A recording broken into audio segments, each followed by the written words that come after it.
Hi everyone, my name is Apuraj Garakapati. Welcome to my YouTube channel Amazing Apai.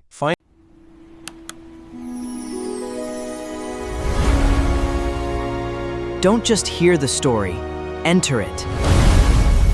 Final strike without hesitation, coldly remarking that this was exactly why weak fools died. Meanwhile, because of the thick smoke filling the room, Claddy could barely see what was happening anymore, and could only hear screams, explosions, and bodies dropping around him. Panicking, he suggested clearing the smoke first so they could regain visibility. The villain leader immediately agreed and activated his flames, triggering the sprinklers overhead and causing water to rain throughout the office. Once the smoke finally cleared, both Claddy and the leader froze in horror. Every single subordinate had already been slaughtered. The villain leader visibly started trembling at the sight while Claddy cursed the dead villains as useless insects. Then, Geo-ma slowly stepped forward through the wreckage, and the leader finally realized the true problem all along had been Geo-ma himself. He was the reason their magic attacks kept failing, because he had been slicing through every spell they launched. Desperate, the leader suddenly grabbed Claddy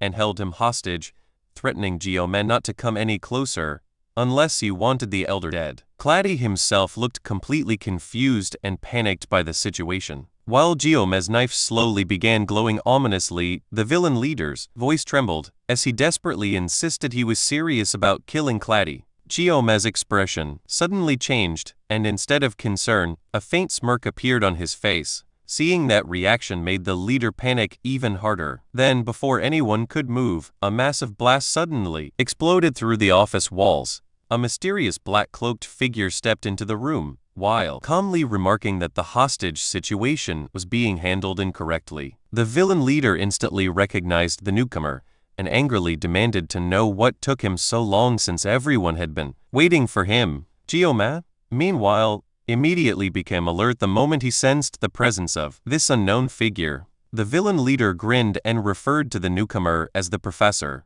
The masked professor slowly stepped forward and calmly admitted that he never expected everyone except one person to end up dead, since this outcome had not been part of the original plan at all. Even so, he claimed that there was no greater joy for an educator than witnessing the growth of his students. Geo-ma silently stared at the mysterious figure while trying to figure out who he really was. Meanwhile, the villain leader completely snapped and screamed at the professor for gathering everyone there, only to show up after everything had already fallen apart. According to him, if the professor had arrived earlier, none of this disaster would have happened. The professor simply responded with cold sarcasm, remarking that blaming others for one's own weakness was unbelievably childish, even worse than actual students. Hearing that instantly pushed the villain leader over the edge. Furious, he demanded whether the professor had any idea how many people had died because of him, before accusing him of casually showing up late, just to mock everyone. The professor remained silent for a brief moment, before dryly commenting that empty vessels always made the loudest noise, though even he did not expect it to be this unbearable. That final insult completely broke the villain leader's sanity. He lunged straight toward the professor in pure rage, while screaming that the bastard talked far too confidently behind a mask, and the scene then shifted back to Medea, as she pinned the final surviving villain against the wall with overwhelming force. The man desperately begged for mercy and promised to reveal everything he knew if she spared him. Medea slowly leaned closer, as if genuinely interested in hearing him out, and the villain quickly doubled down, nervously insisting that he would answer any question she asked, but Medea never believed a single word coming from his mouth. In the next instant, she crushed his head without hesitation. Siegfried calmly observed the aftermath and remarked that everything seemed cleaned up on their side. Medea agreed at first, but Siegfried suddenly became suspicious about whether there were truly only 6 villains present from the beginning. Right then, the entire building started trembling violently. The two immediately looked outside and realized the disturbance was coming directly from Clyde's villa. Without wasting another second, both of them rushed toward the source of the explosions. The scene then returned to the villa, where the villain leader suddenly collapsed onto the floor. After Damien casually flicked a finger and blew his head clean off, Damien calmly apologized for the noise, claiming the man had become too loud. The surviving auditories immediately became alarmed by the absurd display of magic, but Geoma had already experienced this exact type of deadly trick before. The moment he saw it, he instantly realized Damien belonged to the Quarren. Meanwhile, Clyde foolishly assumed Damien had arrived to rescue him. Damien slowly removed his hood before casually greeting Geoma like an old acquaintance, calmly asking how he had been lately. The sight instantly shocked Geoma, because the mysterious professor turned out to be Damien himself. Damien noticed Geoma's confusion immediately, and casually explained that Geoma was probably wondering how he managed to appear here at the perfect time. According to Damien, he had secretly planted a wiretap spell on Choi Seola long ago, since she possessed an obsessive instinct for survival. He correctly predicted that she would cling to Geoma the moment a real emergency occurred. At that moment, everyone finally realized Damien had been the true mastermind behind everything from the very beginning. Geoma slowly sheathed his knife before directly questioning whether the information Damien previously shared about blessings had been genuine or not. Damien casually reassured him that his curiosity, as a scholar, was completely sincere, and that every piece of information he provided had indeed been the truth. Geoma then demanded to know why Damien was doing all of this in the first place. Damien answered with brutal simplicity. Everything revolved around creating a vessel. However, according to him, things had slightly gone wrong, because two annoying pests still remained alive. Then Damien casually flicked his finger again, preparing another spell. The moment Geoma noticed the movement, he instantly realized what was coming, and urgently warned Nox. A green-black void suddenly shot toward Nox, but Nox barely managed to evade it in time. Damien continued flicking his fingers while calmly telling them to stop resisting, because he personally disliked unnecessary battles of attrition. Meanwhile, Altair dashed unpredictably through the battlefield while narrowly dodging the invisible attacks, since he could not properly predict where the explosions would appear. Damien calmly praised Altair's movements, admitting that the auditories truly lived up to their reputation. At the same time, Geoma lunged directly toward Damien. Damien instantly flicked another spell toward him, but unlike before, Geoma somehow managed to see the pathway of the magic itself. He quickly ducked underneath the invisible attack and avoided it completely.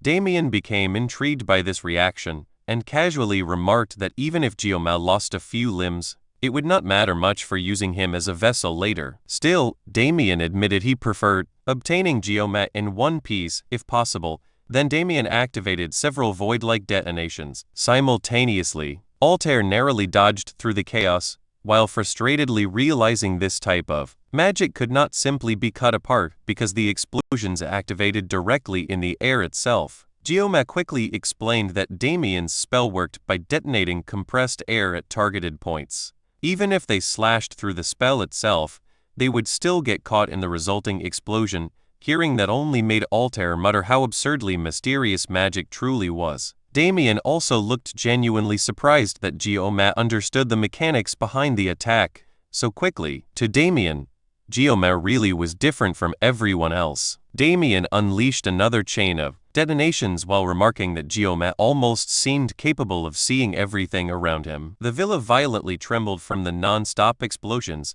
while Geoma focused intensely on Damien's hand gestures. He finally realized the detonations were being triggered directly through those flicking motions. The problem was that Geoma still could not fully predict where each explosion would occur, and with only 15 seconds left on his blessing of painlessness, he did not have enough time to endlessly dodge forever. Altair suddenly ordered Nox to focus on reading the airflow itself. Nox immediately understood what he meant. Damien openly mocked the idea as ridiculous, but right before another detonation activated, Altair narrowly dodged away from the blast. Moments later, the exact spot Nox previously occupied exploded afterward, allowing him to. Before we move ahead, please take a second to like on this video. A like tells me that you enjoyed this topic. Your support helps Amazing Up grow naturally. Evade safely as well. Watching the timing carefully, Geoma suddenly realized something important. The detonations were not activating simultaneously. The farther the target point was, the longer the delay before the explosion triggered. Geoma quickly tested the theory several more times and confirmed it completely. Damien's attacks appeared simultaneous on the surface, but in reality, each explosion activated with tiny delays depending on distance. Meanwhile, Claudia foolishly continued praising Damien's overwhelming magic while begging him to kill everyone there. But right in the middle of his celebration, Claudia suddenly felt his head nearly explode apart before barely dodging at the last second. Damien looked mildly impressed that Claudia managed to avoid it somehow. Completely confused, Claudia questioned why Damien attacked him, despite supposedly arriving to save him. Damien looked genuinely baffled by the misunderstanding, before bursting into laughter. According to Damien, there was absolutely no reason for him to save an elder like Claudia. To him, Claudia was nothing more than worthless trash, desperately clinging to whoever offered protection. Damien openly insulted him as filth, an insect, and a disgrace so pathetic that even those words failed to describe him properly. He even claimed Claudia's father was probably screaming and shamed down in hell. Claudia stood there completely stunned as Damien slowly approached him. Damien then calmly revealed the truth. Claudia had merely been baited from the very beginning, nothing more than a convenient tool to scatter powerful enemies apart. Even Damien admitted he could not handle the Sword Emperor, the headmaster, and the auditories all at once. As for summoning the villains, Damien clarified that it had never been about protecting Claudia. The entire purpose was simply to stop Claudia from fleeing in fear like the cowardly trash he always had been. Then Damien raised his hand again and prepared another spell while casually stating that the villains were already dead now, meaning Claudia's usefulness had finally expired. Trembling in terror, Claudia cursed Damien as a monstrous bastard while Damien coldly prepared to kill him. But before Damien could flick his fingers again, Geomet activated Mind's Eye. Suddenly the entire battlefield became crystal clear inside his mind. He could finally perceive the air bubbles surrounding Claudia, alongside the invisible fuse connected directly to Damien's fingers. The moment Damien flicked, the air itself would detonate instantly. Geomet focused completely and threw his sashimi knife directly toward the invisible fuse.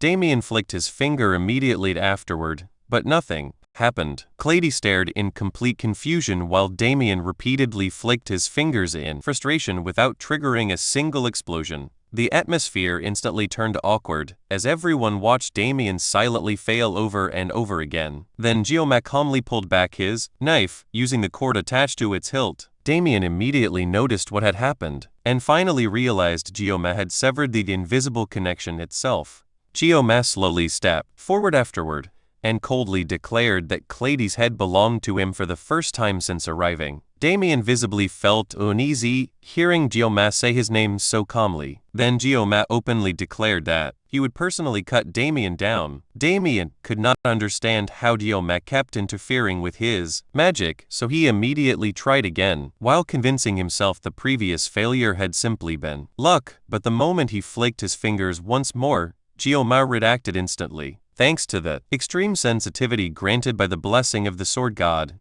Geomet could perceive the structure of the magic before even a full second passed. Now that he had already analyzed Damien's spell once through Mind's Eye, his enhanced senses could easily track the invisible fuse connected to each detonation. The instant Damien activated another bomb, Geomet calmly threw his corded sashimi knife and severed the fuse again before the explosion could trigger. Everyone inside the villa watched the bizarre scene unfold as Damien's magic failed once more. At that point, even Damien himself started genuinely wondering whether Geomet could actually see the invisible pathways of his spells. Meanwhile, Claudia realized the situation was rapidly turning disastrous. His eyes nervously drifted toward the massive hole Damien created while entering the villa earlier. If things got worse, that damaged wall might become his only escape route. Damien, however, remained completely focused on Geomet, muttering in disbelief about how a mere human could perceive his magic. Damien finally decided to stop holding back.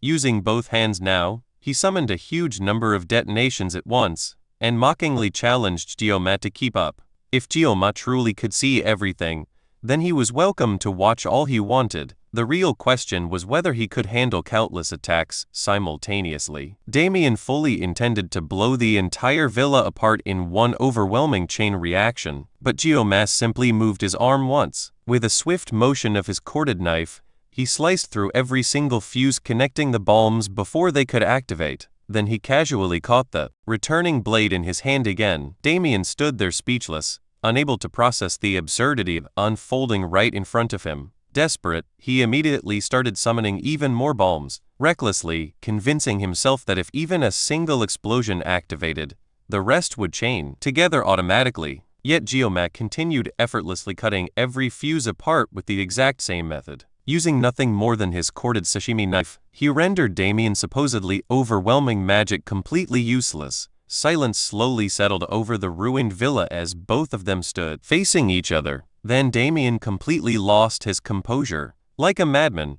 he started summoning more and more bombs non-stop while desperately trying to trigger at least one successful detonation. Meanwhile, Geomat calmly continued cutting through every fuse, while cold thoughts ran through his head. The hidden enemy manipulating everything from the shadows. The mastermind who dragged innocent people into danger, the person responsible for all this chaos, had been Damien from the very beginning. As Geomat effortlessly neutralized every attack, Damien's desperation became uglier and uglier. He screamed at the bombs to explode while repeatedly flicking his fingers so violently that blood eventually started dripping from them. Then, finally, after countless attempts, one detonation successfully activated. Damien's face instantly lit up in relief because he believed the remaining bombs would now chain together and wipe everyone out. But Altair quietly noticed something Damien completely failed to realize. According to Altair, it was already over. Only then did Damien finally understand the horrifying truth. Every single bomb Geomat had cut apart earlier had secretly been redirected and tangled together around Damien himself. Using his corded sashimi knife, Geomat had slowly manipulated the invisible fuses and repositioned the detonations toward their original caster. Then he intentionally allowed one activation to succeed, so the entire chain reaction would explode in one concentrated location. The next moment, a massive explosion erupted from Clate's villa and shook the surrounding area violently. Once the smoke finally cleared, Altair remained standing while Damien lay collapsed on the ground with half his body blown apart. Ironically, the man who lived through explosions was ultimately destroyed by his own bombs. Geomat quietly sheathed his knife afterward and slowly turned his attention toward Clate. Terrified beyond reason, Clate immediately tried using the chaos as an opportunity to escape from the monsters surrounding him. But before he could flee even a few steps, Nox suddenly appeared and pressed his sword against Clate's throat, completely blocking his path. Altair then calmly slashed across Clate's face, making the elder scream in agony. Before we move ahead, please take a second to share on this video. Sharing helps this video reach friends who may also enjoy anime, gaming, travel, cricket, chess, career basics, or personal stories. Your support helps Amazing Up High grow naturally. Even while trembling in pain, Clate still tried threatening them by ranting that the nobles would never stay silent about this, and that they should simply kill him already. Altair immediately silenced him, coldly remarking that Clady talked far too much for someone who had already thrown away his humanity. Then Geomat slowly stepped forward and stood directly above him. Sunlight entering through the destroyed villa reflected against the blade of his sashimi knife. Even in that situation, Clate still looked down on him as a mere subhuman. In response, Geomat instantly slashed across his face, causing Clate to shriek pathetically like a slaughtered chicken. But before the injury could become fatal, Geomat healed him immediately. Clate stared at him in confusion, then Geomat slashed him again and healed him again, over and over. Geomat repeated the process while Clate screamed in fury and terror, demanding to know whether Geomat intended to mock him endlessly by cutting and healing him repeatedly. Eventually, before Clate could continue ranting any further, Geomat cleanly sliced off his head and ended everything permanently after the silence settled once more. Altair quietly remarked that Nox appeared surprisingly calm, despite witnessing everything that just happened. Nox denied it and explained that he had simply become used to Geomat by now. Curious, Altair questioned what he meant by that. Nox then admitted that he personally experienced Geomat's slashes before. Back then, Nox arrogantly mocked Geomat as someone beneath him while believing himself to be a genius.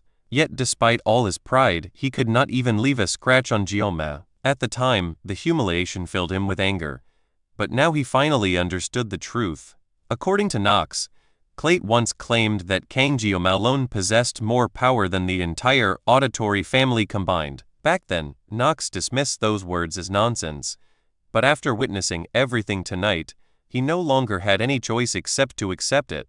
In his eyes, Geoma was overwhelmingly stronger than anyone he had ever met by a ridiculous margin. Yet despite that terrifying power, he still chose to use it for righteous reasons. Nox finally understood why Chloe became so fascinated by him. Altair quietly called out to Nox afterward, and Nox immediately answered while repeating the lesson Altair taught him countless times throughout his life. A member of the family should fulfill their duties, but if they truly believed in something, they should follow their own convictions without regret. Then Nox slowly removed his hood and openly declared his intention to become Kang Geoma's shadow from this day onward. Altair carefully asked whether he truly would not regret such a decision later. Nox answered without the slightest hesitation that he never would. Just then, Medea and Siegfried finally arrived at the villa. The moment they stepped inside, both of them looked visibly confused by the destruction surrounding the room. The entire place had practically turned into ruins. Bodies were scattered everywhere, and Geoma silently stood in the middle of it all, while staring at Clate's lifeless corpse. Siegfried slowly approached Altair and questioned what exactly happened there. Altair calmly explained that the situation was exactly what it looked like. Several villains had been waiting inside the villa to ambush them from the start, but in the end, they managed to eliminate all of them alongside Claude himself. However, he also admitted that the auditorium suffered heavy losses during the battle. Hearing that instantly shocked Medea. She could not understand how even the most elite members of the auditorium ended up dying there in the first place. At the same time, she questioned why those villains were gathered inside Claude's residence at all. Altair explained that everything appeared to be part of the professor's larger scheme. According to him, the mastermind behind the undercover villains intentionally directed his forces toward the villa from the very beginning. Medea still looked frustrated and full of questions, but Siegfried quietly stopped her and stated that they should first listen carefully to the full explanation before jumping to conclusions.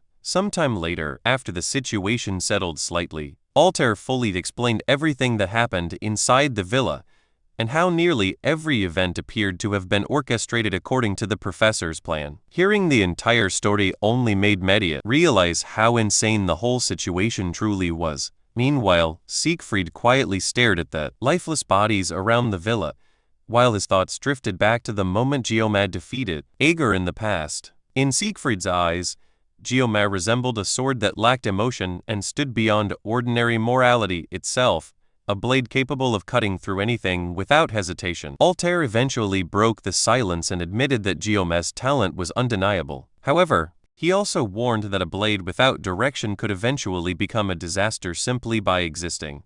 That was precisely why powerful people needed someone capable of guiding them down the correct path. Then Altair's gaze slowly shifted towards Siegfried. According to him, if anyone in the world was capable of taking on that role, it would be the Sword Emperor himself. After quietly stroking his beard for a moment, Altair suggested something even more important. Since the academy break was approaching soon, perhaps it was finally time to allow Kang Geoma access to it. The Dream Pass, down through generations within the Nibelung family, the dream of the Sword Saint. The scene then shifted to a few days later, as the academy atmosphere completely changed with the arrival of summer break. Students everywhere were buzzing with excitement while talking about travel plans, vacations, and everything they wanted to do during the month off. Even the classrooms felt far livelier than usual. As always, Chloe casually walked over to Geoma's desk while he sat there completely lost in thought. His mind remained focused on the aftermath of Claude's death.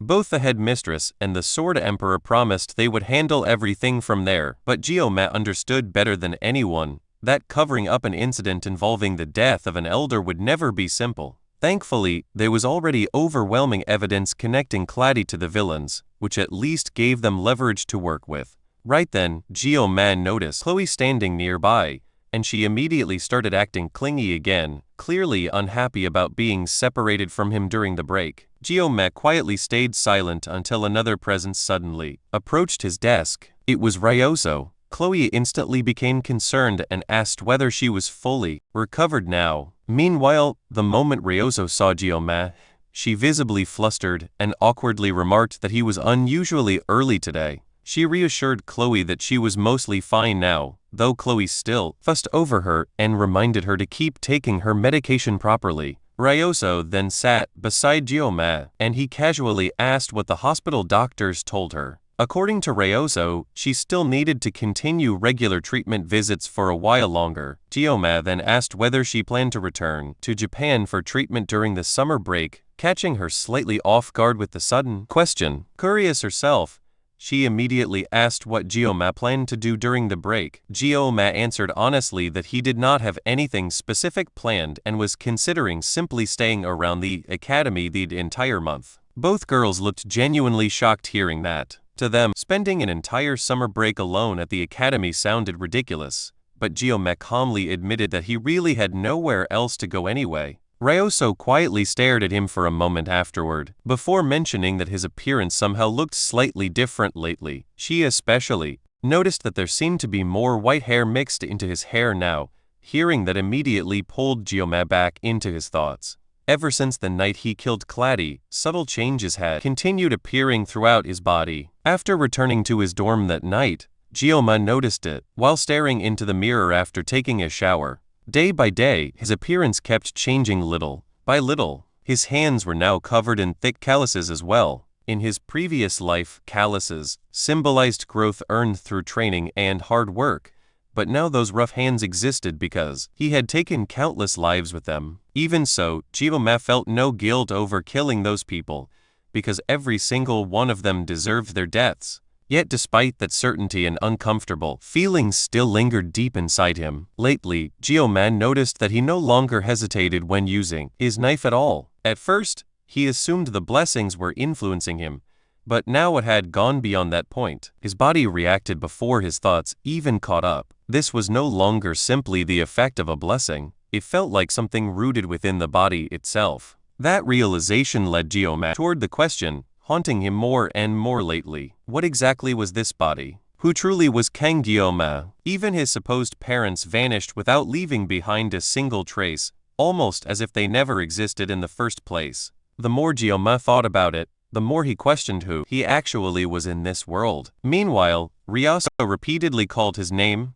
while Chloe placed a hand on his shoulder, worried something might be wrong with him. Gyoma quickly snapped out of his thoughts and brushed it off, claiming it was nothing serious. Chloe then asked whether he planned to spend the entire break clearing dungeons non-stop like usual. Right then, Ryoso suddenly pulled something out from her pocket and confidently acted out what she imagined Gyoma would be doing all summer. To Gyoma's horror, she revealed that she had actually been carrying around a sashimi knife this entire time, while dramatically striking a pose like some overdramatic swordsman obsessed with cutting everything down. The sheer cringe of the situation instantly hit Gyoma, and he questioned why she was even carrying that thing around in the first place. Ryoso casually replied that Gyoma himself was already far from normal anyway.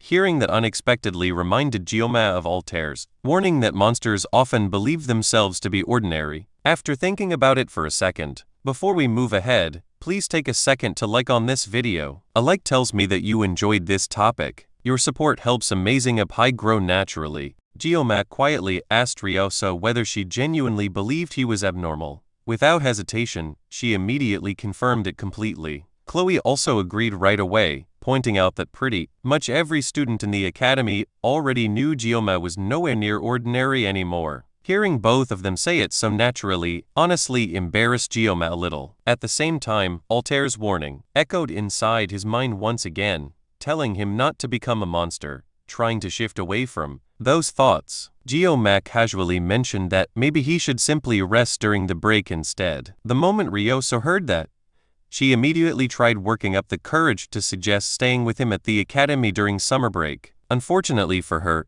the timing could not have been worse. Before she could properly say it, the teacher suddenly shouted at the entire class to sit down immediately. Ryoso instantly became irritated at having her moment ruined, while Chloe quickly ran back to her seat, before getting scolded again herself. At the front of the classroom, Siegfried quietly stood beside instructor Lee Wanbin, while the instructor loudly announced the start of summer break. Even though everyone was clearly excited, he still reminded the students that they remained representatives of Jokwon Academy, even outside campus grounds. Their behavior during break would directly affect the academy's reputation, so they needed to remain careful and disciplined. The students loudly responded in unison while barely hiding their excitement. Seeing that reaction, Lee Wanman awkwardly remarked that they were obviously way too excited already, before stepping aside and allowing Siegfried to take the podium. The moment the Sword Emperor stepped forward, the students instantly became nervous,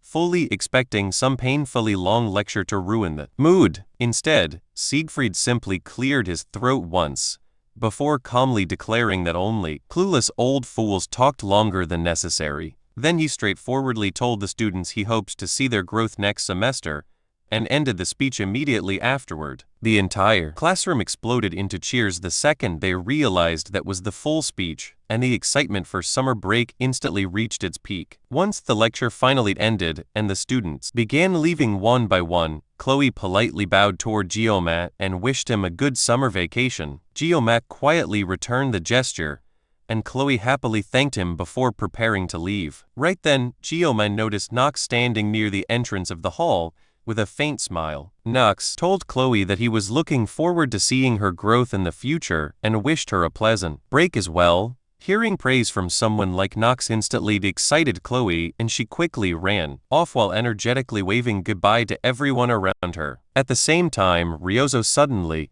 noticed Siegfried standing nearby. Geoma quietly told her that she should head off as well. Ryozo stared at him silently for a brief moment, before finally leaving the lecture hall too. Once the others were gone, Siegfried calmly asked Geoma whether he had any plans for the summer break. Geoma admitted that he originally intended to remain at the academy and continue training by himself. Hearing that, Siegfried quietly remarked that Geoma had probably already exhausted everything he could accomplish alone. Geoma remained silent, and that reaction alone confirmed Siegfried's assumption. After that, Siegfried casually suggested that Geomat come with him instead. Curious, Geomat asked where exactly he meant, and Siegfried finally revealed the destination: the Nibelung family. The next day, after summer break officially began, Ryozo hurried through the academy grounds while checking the time and realizing it was already 9 in the morning. She excitedly entered the club room,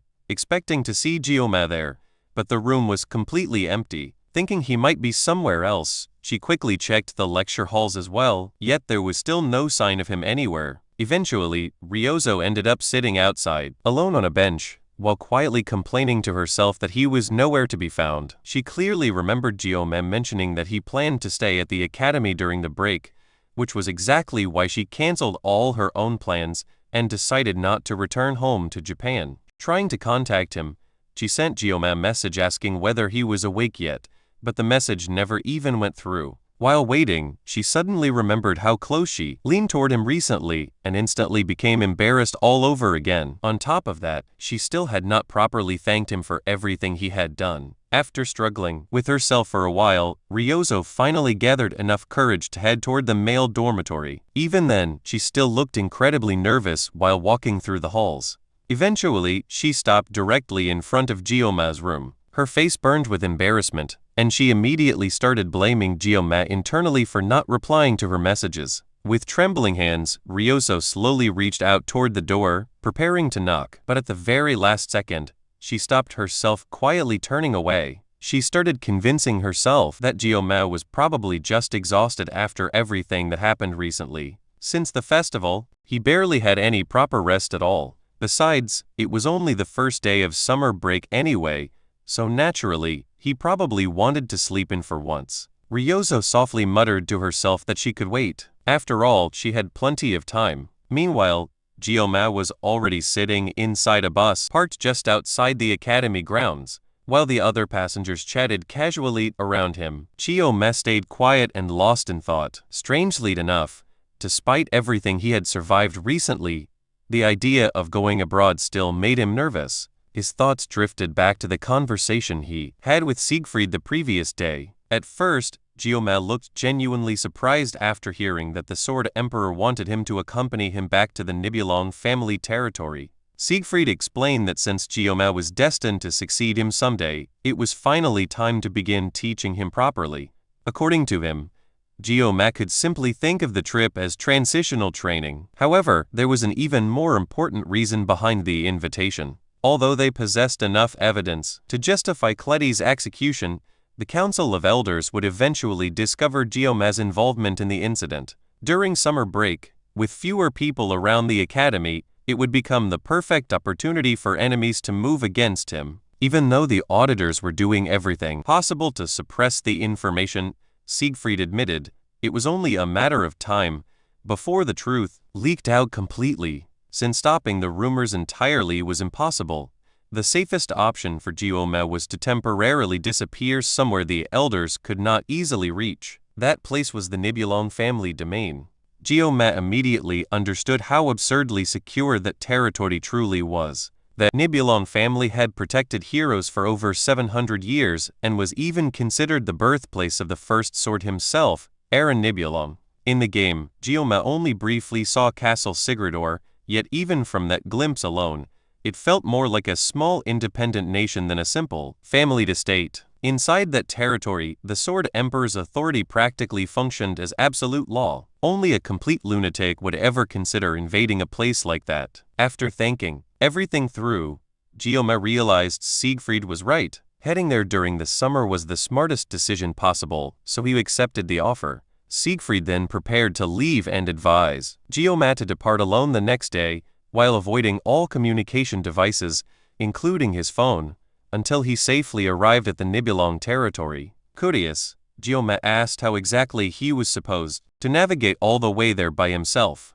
Siegfried casually reassured him that a guide would appear when the time came. Back in the present, Geoma suddenly snapped out of his thoughts after hearing several students loudly reacting to his presence inside the bus. They immediately recognized him as the black-haired fighter from the festival who battled Ironleg. Some of them excitedly referred to him as the SASHIMI Sword Saint, while others openly admitted he looked even more attractive in person than in the videos spreading around online. Meanwhile, Geoma sat there dying from secondhand embarrassment because he could hear every single word they were saying. A few girls quickly decided they should try approaching him while they had the chance, since someone like him would probably become an incredibly valuable marriage candidate later in life. Hearing that only made Geoma internally reject the idea even harder, while silently thinking that he had absolutely no intention of marrying some random rich girl from a noble pond. Right then, the attention inside the bus suddenly shifted toward another passenger entering through the door. The male students instantly started freaking out after seeing a stunning blonde girl board the bus, just as one of the girls nearby gathered enough courage to approach Geoma. The mysterious blonde calmly walked over and sat directly beside him instead. Geoma looked genuinely surprised the moment he recognized her. It was Abel crossing her legs casually. Abel immediately questioned why he was staring at her like that. Geoma quickly asked why she was there in the first place. Hearing that instantly made Abel flustered, because she assumed Siegfried already explained everything beforehand. A second later, Geoma finally remembered Siegfried mentioning that someone would guide him once the time came. Realizing the meaning behind those words, Geoma admitted that Siegfried did mention it after all. Abel let out a small sigh of relief and complained that Geoma almost made her panic for a second there. Then with a faint smile, she casually mentioned that he could leave everything to her from now on. Geoma quietly realized that her presence made perfect sense and she naturally lived within the Nibelung territory herself. As the bus finally started moving, the other students could not stop glancing toward the two of them, while desperately trying to figure out what. If you enjoyed this video, please hit the like button and subscribe to Amazing Up High. Subscribing makes sure you do not miss the next video, and it gives me motivation to keep improving the quality of every upload. Thank you for being here, and I will see you in the next one.